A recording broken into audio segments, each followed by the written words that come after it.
Halos isang araw lang pagkatapos buksan ang proyekto, ititigil pansamantala ng Estados Unidos ang Project Freedom nito para mapadaan ang mga barkong stranded sa Strait of Hormuz.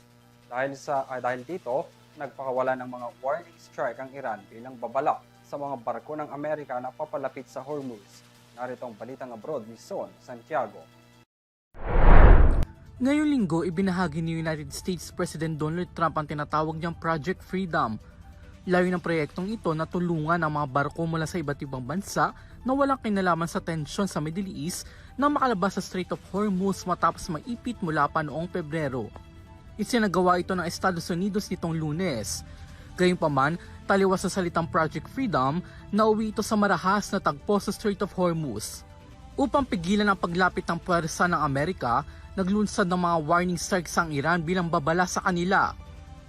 Bilang tugon naman, gumanti ang Amerika at tinarget ang 7 Iranian boats na itinuturing nilang hadlang sa kanilang operasyon, ayon mismo ito kay United States President Trump.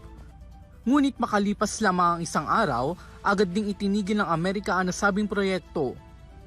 Sa kanyang Truth Social post, sinabi ni Trump na pansamantala muna nilang ihihinto ang Project Freedom sa loob ng maikling panahon. Ayon sa kanya, ito ay matapos ang hiling ng bansang tagapamagitan ng Pakistan para bigyan daan ang posibilidad na maselyuhan ang isang pinal na kasunduan kasunod ng sinasabi niyang positive progress sa peace deal sa pagitan ng Amerika at Iran. Gayunpaman, hindi niya idinetalye ang naturang progreso. Matatandaan naman na kamakailan lamang ay nagsumite ng panibagong proposal ang Iran sa Amerika na ayon sa mga ulat na hindi naman ikinatuwa ni Trump. Samantala, sinabi naman ni Iran Foreign Minister Syed Abbas Araghchi na nagpatuloy pa rin ang peace talk sa tulong ng Pakistan sa kabila ng mga naganap ngayong linggo. Sa kanyang post pa rin, lininaw din ni Trump na nagpapatuloy ang paghaharang ng Amerika sa Strait of Hormuz.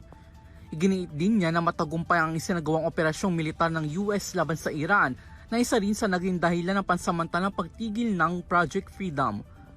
Sinuportahan ito ni US Secretary of State Marco Rubio sa isang press conference kung saan sinabi niya matagumpay na naisagawa at natapos na ang tinatawag na Operation Epic Fury ng Amerika. Operation Epic Fury is concluded. We achieved the objectives of that. Concluded was going to destroy their navy. They have no navy left. They don't. Not a navy. They have small boats and Boston whalers, but they don't have a navy left. They don't have an air force. I challenge you. When is the last time you read or heard about an Iranian jet flying anywhere? They don't have an air force.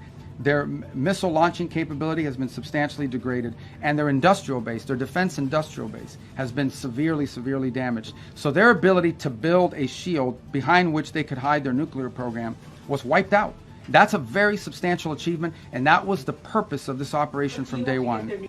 Ang Operation Epic Fury ang naging mitya ng tensyon noong February 28. Base sa nakapaloob sa website ng US Department of State, layunin ng operasyon na puksain ang opensibang militar ng Iran at pigilan ang pagkakaroon nila ng nuclear weapons.